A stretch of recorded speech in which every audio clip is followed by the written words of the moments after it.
उत्तर प्रदेश में 403 विधानसभा सीटों के लिए चुनाव है। उत्तर प्रदेश में न जाने कितने मुद्दों पर तनाव है। उत्तर प्रदेश के मुख्यमंत्री ने जब से ये कहा है ना कि 80 बनाम 20 की लड़ाई है, तब से ये लड़ाई और भी ज्यादा अग्रेसिव हो गई है और इस लड़ाई में कई किरदार सामने आ चुके हैं। उत्तर प्रदेश में समाजवादी पार्टी है, बीजेपी है, बहुजन समाज पार्टी है, कांग्रेस भी है, लेकिन उत्तर प्रदेश में एक शख्सियत ऐसी भी है जो हैदराबाद से चल करके पहले बिहार तक आए और बिहार के बाद फिर उत्तर प्रदेश में अपना दांव आजमाना चाहते हैं। किसी बड़े परिचय के मोहताज नहीं। असदुद्दीन ओवैसी एआईएमआईएम के मुखिया मेरे साथ इस वक्त लाइव हैं। मैं राशिद बहुत स्वागत करता हूं आपका। असदुद्दीन ओवैसी जी, कैसे हैं आप? यूपी में तैयारी कैसी है? यूपी में क्या करने वाले हैं? यूपी में कितने वोट बनाएंगे, कितने काटेंगे, कितनी सीटें जीतेंगे? देखिए, चुनाव लड़ने की पूरी तैयारी है और मुझे यकीन है कि इस बार उत्तर प्रदेश की जनता पिछले 5 साल से जो हमारी संगठन के ऊपर काम हुआ है उसका एक अच्छा नतीजा निकलेगा और हमारे कैंडिडेट्स को उत्तर प्रदेश की आवाम जनता अपने दुआओं से, अपने आशीर्वाद से, वोट से नवाजेगी और अच्छा परफॉर्मेंस रहेगा। सोशल मीडिया के जरिए कई सवाल आ रहे हैं। जैसे ही ये पता चला इंडिया न्यूज के दर्शकों को कि आप आने वाले हैं इंडिया न्यूज पर, यह पूछा जा रहा है कि असदुद्दीन ओवैसी जीतने के लिए आए हैं, जिताने के लिए आए हैं, वोट बनाने के लिए आए हैं, वोट काटने के लिए आए हैं, किस लिए आए हैं यूपी में?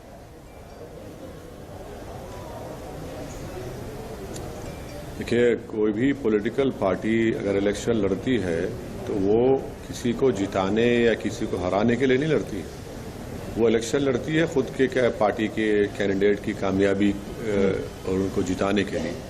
तो हमारा भी मकसद वही है। अब जो हमसे पॉलिटिकली डिफरेंसेस रखते हैं तो इस तरह की बातें करते रहते हैं। असदुद्दीन ओवैसी का पॉलिटिकल डिफरेंस है किससे? क्योंकि आपने कहा ना कि राजनीतिक मतभेद जो रखते हैं, आपका राजनीतिक मतभेद किससे है? बीजेपी से, समाजवादी पार्टी से, बहुजन समाज पार्टी से या किसी और से? देखिए, जब हम हमारे कैंडिडेट मैदान में रहेंगे तो इन तमाम पॉलिटिकल पार्टी से हमारा मुकाबला होगा, उनका हमसे मुकाबला होगा, सब एक जगह पर मुकाबला करेंगे। तो मैं तो अपने अपोनेंट को पिक और चूज नहीं कर सकता ना। हाँ, ये हमारा एक स्टेटेड पोजीशन है कि हमारी पूरी कोशिश है कि दोबारा उत्तर प्रदेश में बीजेपी और योगी आदित्यनाथ की सरकार ना बने और हमारी ये भी कोशिश है कि हमारे कैंडिडेट्स की कामयाबी हो, क्योंकि हमारी पूरी लड़ाई जो है वो मुस्लिम माइनॉरिटी की हिस्सेदारी की लड़ाई है। और हमारी कोशिश ये है कि जिस तरह दीगर समाज के मानने वालों की एक पॉलिटिकल आइडेंटिटी है, उनकी एक पॉलिटिकल इम्पोर्टेंस है, उनका एक एम्पावरमेंट हुआ है, तो उत्तर प्रदेश में मुस्लिम माइनॉरिटी का भी एक पॉलिटिकल एम्पावरमेंट हो, उनकी अहमियत हो। क्योंकि भारत की जमहूरियत में और भारत के संविधान में जो इक्वालिटी, लिबर्टी, जस्टिस, फ्रेटर्निटी की बात प्रियम्बल में बाबा साहब अम्बेडकर ने की, वो उसी वक्त हम हासिल करेंगे जब आप अपनी एक पॉलिटिकल आइडेंटिटी, लीडरशिप को बनाएंगे। तो ये कोशिश एमआईएम पार्टी कर रही है। आपने ये कहा कि माइनॉरिटी के लिए, माइनॉरिटी की बेहतरी के लिए, मुस्लिम माइनॉरिटी के लिए सरकार आपकी बननी जरूरी है या फिर आप सरकार में आपका आना जरूरी है? यूपी के सीएम योगी आदित्यनाथ ये कहते हैं कि उत्तर प्रदेश की जो लड़ाई है ना, ये 80 बनाम 20 की लड़ाई है। और यूपी के सीएम का ये भी कहना है कि जो 80 हैं वो भारतीय जनता पार्टी के साथ में हैं, जो 20 हैं बाकियों के साथ में हैं। आपको 80 चाहिए ओवैसी जी या 20 चाहिए? देखिए, मेरी लड़ाई, आपका सवाल गलत है। मेरी लड़ाई सत्ता में आने की नहीं है। मेरी लड़ाई ये है कि अल्पसंख्यक समाज, जिसमें मुसलमान एक बहुत बड़ा हिस्सा है, उनको उनका पॉलिटिक्स में उत्तर प्रदेश के उनका हिस्सा मिले। हाँ। और उसी से उनका अपलिफ्टमेंट होगा, चाहे वो एजुकेशन हो, सोशल हो, इकोनॉमिक हो, इक्विटी में उनको हिस्सा मिलेगा, नाइंसाफी का खात्मा होगा। ये मेरी लड़ाई है। सत्ता में आने की, सत्ता से ये हमारा कोई मकसद नहीं है। जिसको सत्ता का शौक है कि उनके सर के ऊपर एक लाल बत्ती आ जाए, आवाज आ जाए, तो उनको मुबारक हो। और रहा सवाल योगी आदित्यनाथ के 80 और 20 का, भाई वो तो खुद जातिवाद की पॉलिटिक्स करते हैं। एक हिंदी अखबार ने रिपोर्ट किया कि उत्तर प्रदेश में 50% डीएम ठाकुर और ब्राह्मण बरादरी के हैं और सिर्फ 5% ओबीसी और एससी के हैं। ये क्या बताता है? उत्तर प्रदेश के जितने पुलिस स्टेशन, थाने में जाइए, हर ठाकुर बरादरी का एक ऑफिसर मिल जाएगा। तो वो तो खुद जातिवाद की पॉलिटिक्स कर रहे हैं। और इस तरह से जो बातें उत्तर प्रदेश के मुख्यमंत्री कर रहे हैं वो फ्रस्ट्रेशन के शिकार हो चुके हैं, बुखलाहट का शिकार हो चुके हैं, उनको अपने पैरों से ज़मीन खिसकती नज़र आ रही है, तो इसीलिए वो अनाप शनाप बकते रहते हैं। आप कहते हैं कि यूपी में बीजेपी जो है वो जाति की पॉलिटिक्स करती है, उत्तर प्रदेश में यूपी के जो सीएम हैं कास्ट पॉलिटिक्स करते हैं, लेकिन आरोप तो आपके ऊपर भी है ना, आप भी तो धर्म की राजनीति करते हैं। असदुद्दीन ओवैसी तो यहां तक भी धमकी देते नजर आते हैं कि अगर उत्तर प्रदेश में सीए की बात की गई, अगर उत्तर प्रदेश में यूनिफॉर्म सिविल कोड की बात की गई, तो यूपी में भी एक शाहीन बाग बना देंगे। ये यूपी के चुनाव में शाहीन बाग कहां से आ गया? वो कहें धर्म, वो कहें जाति, आप कहें धर्म, बंटवारा तो दोनों तरफ से हो गया ना फिर।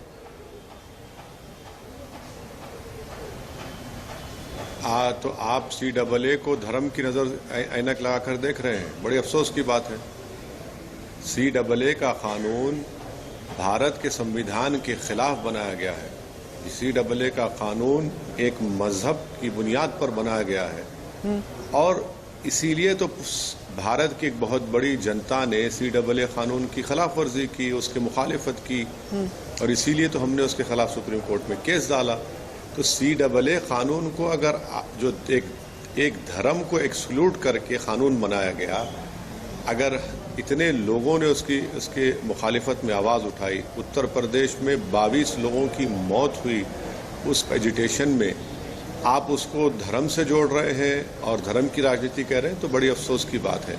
अब जहाँ तक कास्टिज्म की पॉलिटिक्स है, वो तो हकीकत है ना, वो तो उत्तर प्रदेश में हकीकत है। स्वामी प्रसाद जो मौर्य छोड़े हैं, क्या कह रहे हैं कि मेरी कास्ट से इंसाफ नहीं हुआ है। आपके सैनी साहब छोड़ते हैं तो कहते हैं मेरी कास्ट से इंसाफ नहीं हुआ है। एक और मंत्री छोड़ते हैं, मेरी कास्ट से इंसाफ नहीं हुआ है। 5-5 MLA बीजेपी को छोड़ते हैं, दारा सिंह चौहान, ये पूरे MLAs कहते हैं। और फिर बीजेपी खुद कहती है कि उत्तर प्रदेश में सबसे बड़ा OBC नेता कोई है तो नरेंद्र मोदी है, देश का प्रधानमंत्री है मगर OBC का सबसे बड़ा नेता है। ये लोग क्या कर रहे हैं? अखिलेश यादव बोलते हैं कि मैं यादवों का नेता हूं। तो ये लोग सब बात करेंगे और हम अगर नाइंसाफी की बात करेंगे, देखिए इंसाफ और इक्वालिटी की जब बात होती है ना, तो संविधान ये कहता है कि सब्सटैंटिव इक्वालिटी की बात होनी चाहिए, सब्सटैंटिव इक्वालिटी की बात होनी चाहिए, वही तो हम बात कर रहे हैं। तो इसमें इसको धर्म की राजनीति क्या कर रहे हैं? ये तमाम लोग सामाजिक न्याय के नाम पर अपनी अपनी जात और बिरादरी को मजबूत करते आए हैं। लेकिन जानते हैं ओवैसी जी, मेरा नाम राशिद हाशमी है, मैं यूपी का रहने वाला हूं, पूर्वांचल का रहने वाला हूं। आपने कहा ना कि सोशल इनइक्वालिटी ठीक नहीं है। आप एक तो बहुत अच्छा बोलते हैं, रिसर्च के साथ में बोलते हैं, फैक्ट फिगर के साथ में बोलते हैं और बहुत ही ज़हीन तरीके से मेरे साथ में आपकी बातचीत चल रही है। लेकिन जानते हैं क्या है, ये जो हमारे कौम की जो इनइक्वालिटी है ना, ये धर्म के ठेकेदारों की वजह से होती है। कहीं पर मौलाना धर्म का ठेकेदार बनने लगता है तो होने लगती है, कहीं पर आजम खान जैसे नेता बनने लगते हैं तो होती है, कहीं पर इमरान मसूद जैसे नेता बनने लगते हैं तो होती है, कहीं नाहिद हसन जैसे नेता बनने लगते हैं तो होती है, अब्दुल्ला आजम जैसे नेता बनने लगते हैं तो होती है। और कहाँ ये जाता है, जब नेता बनने लगते हैं ठेकेदार, तो फिर सिर्फ और सिर्फ एक टोपी और लुंगी भर की हमारी पहचान रह जाती है। तो आप क्या कहेंगे? सिर्फ बीजेपी के ऊपर ही ठीकरा फोड़ना कहां तक जायज है? अरे बीजेपी की सरकार अभी हाल के दिनों में तो 5 साल से ही है ना।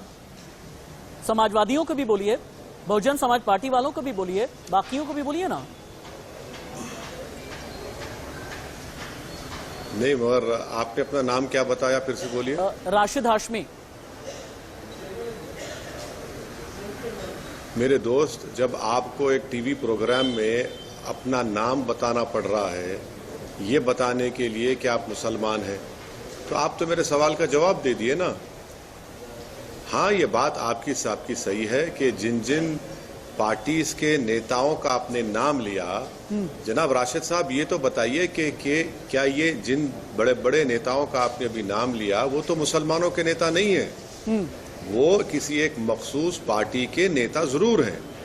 तीसरी बात आपकी बिल्कुल सही है कि आज उत्तर प्रदेश के मुसलमानों का जो बदहाली है, जो डिस्क्रिमिनेशन है, यकीनन उसमें बीजेपी के साथ वो तमाम पॉलिटिकल पार्टीज भी शामिल हैं जिनको उत्तर प्रदेश की जनता में, जिसमें मुसलमानों ने झोली भर भर को वोट दिया।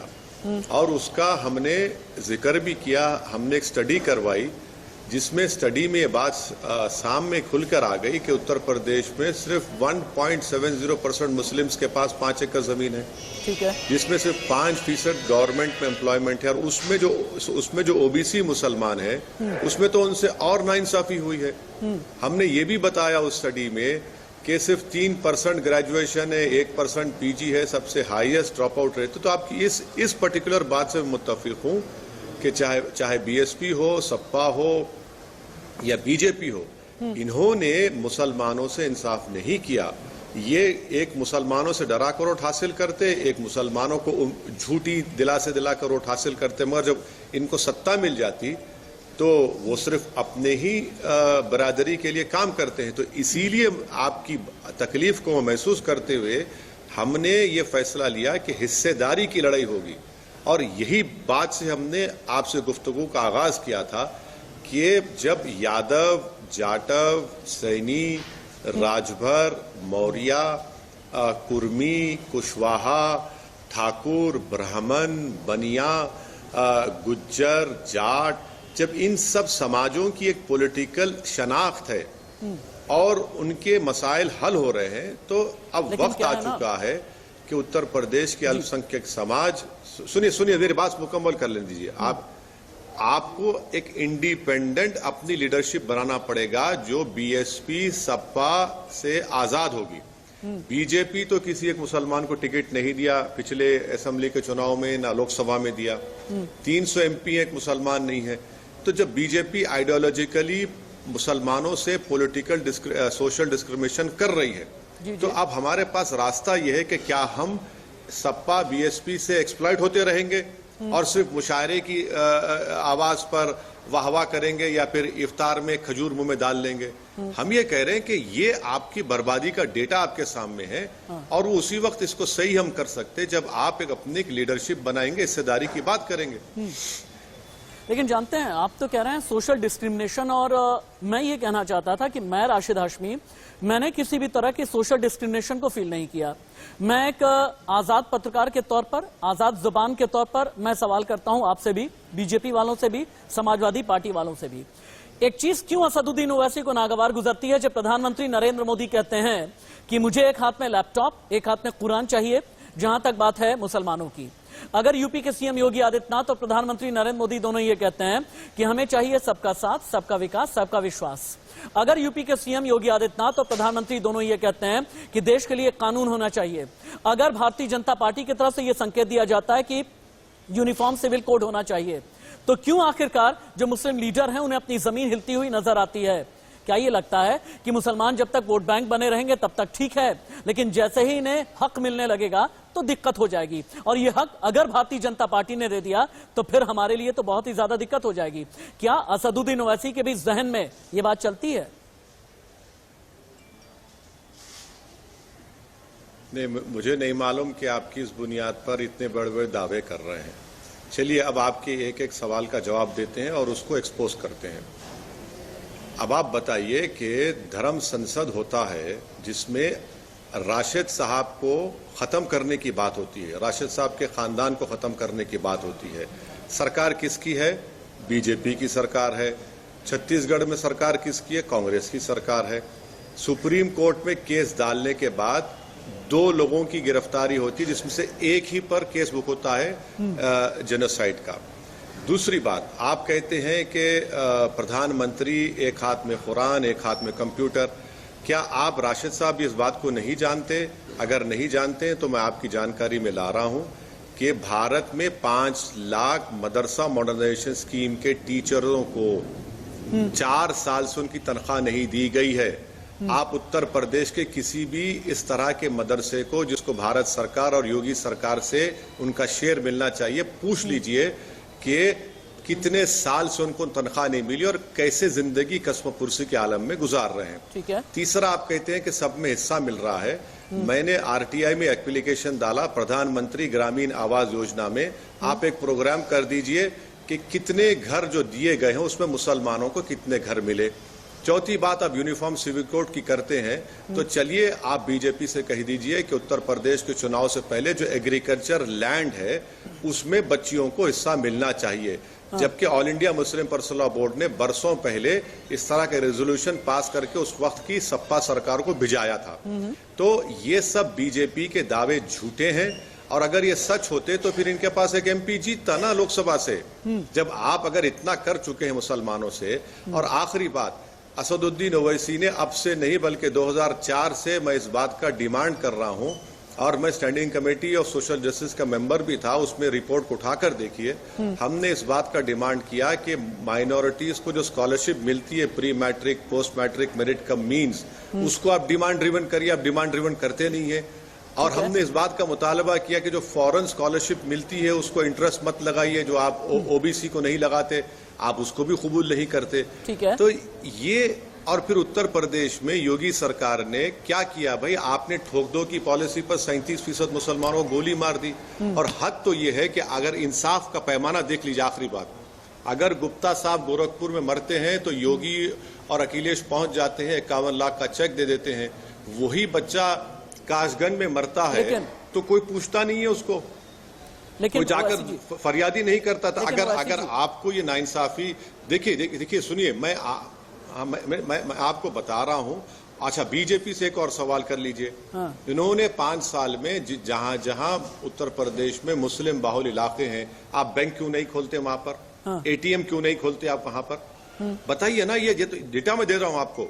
अच्छा, वैसी जी एक बात बताएं, वैसी जी एक बात आप ये बताएं। ठीक है, आप अगर अपने कौम के लिए, अगर सोशल इक्वलिटी के लिए आप बात कर रहे हैं तो ठीक है, लेकिन अब यहाँ पर एक सवाल आता है। सवाल ये आता है कि पिछले 15 मिनट से मेरे इंटरव्यू में अगर पानी पी पी करके किसी को असदुद्दीन ओवैसी जी ने कोसा है तो भारतीय जनता पार्टी को कोसा, लेकिन Rakesh Tikait, Samajwadi party, Congress, Bahujan Samaj party, OP Rajbhar, ये सभी लोग जानते हैं क्या कहते हैं। ये सभी लोग क्या कहते हैं? कहते हैं आप बीजेपी की बी टीम है। राकेश टिकैत ये कहते हैं, राकेश टिकैत कहते हैं कि आप जो हैं भारतीय जनता पार्टी के चचा जान हैं। एक काम करिए, इन लोगों को आप एक अपने स्टूडियो में बुलाइए, ये सबको बिठाइए और वो तय कर लें कि ओवैसी किसका बी टीम है। और अगर इनको आप नहीं कर सकते तो फिर एक साइकेट्रिस्ट के पास भिजाइए, इनका इलाज कराइए दिमाग का। भाई क्या ये जिस साहब का आपने जिक्र किया, क्या ये 2017 में योगी के पास नहीं गए थे कि मुजफ्फरनगर कांड में जो लोगों के नाम आए हैं एक्यूज के, उनको निकाला जाए? बताऊं मैं हिंदू अखबार के रिपोर्ट को, क्या हम सब नहीं जानते इन चीजों को?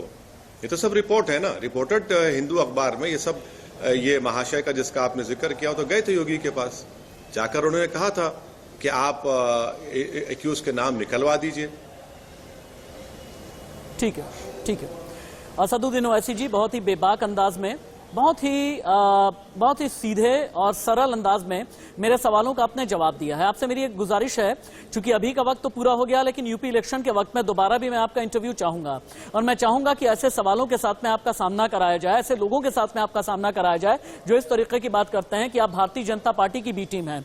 मैं राशिद हाशमी, मैं पर्सनली भी आपसे रिक्वेस्ट कर रहा हूं, चैनल की तरफ से भी रिक्वेस्ट करता हूं कि आगे भी मेरे साथ में आप जुड़ें, ताकि और भी आपके साथ में आगे बातचीत हो सके और देश ये जान सके कि आप सिर्फ वोट काटने के लिए आए हैं या जीतने के लिए आए हैं। देश ये भी जान सके कि हैदराबाद से चल करके जब आप बिहार पहुंचे तो आपने अगर किसी का खेल खराब किया तो वो आरजेडी का खेल खराब किया था। यहां पर खेल बनाने आए हैं, बिगाड़ने आए हैं, या फिर अपना खुद खेल करने आए हैं? आप किंग मेकर हैं या फिर गेम चेंजर हैं? इस तरह के और भी कई सवाल मैं करूंगा। मैं राशिद हाशमी, इंतजार है आपके दूसरे इंटरव्यू का। बहुत बहुत धन्यवाद। एक मिनट, हाँ बोले अपनी बात पूरी कर लें, अपनी बात पूरी कर लें। एक मिनट। देखिए, आप एक टीवी चैनल के एंकर हैं, आपको स्टडी करके आना चाहिए। बिहार में किसका खेल बिगाड़ा हमने, आपने कोई पढ़ा? कितने सीट लड़े हम बताइए राशिद हाशमी बिहार में हमने? आपको कोई लिख के देता है स्क्रिप्ट, आप बोले जाते हैं। कितने सीट लड़े हम बिहार में, और कितनों पर हमको कामयाबी मिली, और हमारी वजह से कितनों ने हारा है, जीता? सुनिए, आपको जो स्क्रिप्ट लिखते हैं ना उनको सिखाइए। 19 सीट पर हम लड़े, 5 पर हम जीते, 9 पर गठबंधन कामयाब हुआ, और उस 9 सीटों पर हम इतने वोट हासिल नहीं किए कि उनको हरा सकते थे। 6 पर बीजेपी और जेडीयू कामयाब हुई, और इतने वोट हम हासिल नहीं किए कि हम आरजेडी को जिता पाते या कांग्रेस को। और हम तो अलायंस के लिए तैयार थे ना, हम तो सबके पास गए, अलायंस नहीं किए। तो मैं आपसे कह रहा हूं कि एक ऑब्जर्वेशन या स्टिंगिंग तौर पर बोलते मत जाइए। कभी आप जिम्मेदार आदमी हैं, थोड़ा ये होमवर्क कर ऑब्जर्वेशन लीजिए, मेरी नहीं, देख असदुद्दीन लीजिए, उसके ओवैसी बाद हमसे बात की, ये करें। हिंदुस्तान के अच्छे अच्छे एनालिस्ट की भी ऑब्जर्वेशन है, इसीलिए मैंने नहीं, कहा मैं कि आपको अभी ये empirical सेशन तो data- पूरा होता है। नहीं, झूठे हैं। हाँ, झूठे अभी हैं। तो ये सेशन पूरा वो होता है। झूठे हैं, वो ठीक है। झूठे हैं। मैं आपको डेटा दे रहा हूं। सच झूठ को लेकर के मैं सीमांचल वाले इलाके पर भी आपसे बात करूंगा। बहुत बहुत धन्यवाद आपका इंडिया न्यूज से बातचीत करने के लिए। इंतजार फिर से रहेगा कुछ और ऐसे ही कड़े सवाल और तीखे सवालों के साथ में। बहुत बहुत शुक्रिया आपका। इंडिया न्यूज पर AIMIM के चीफ असदुद्दीन ओवैसी को सुन रहे थे आप।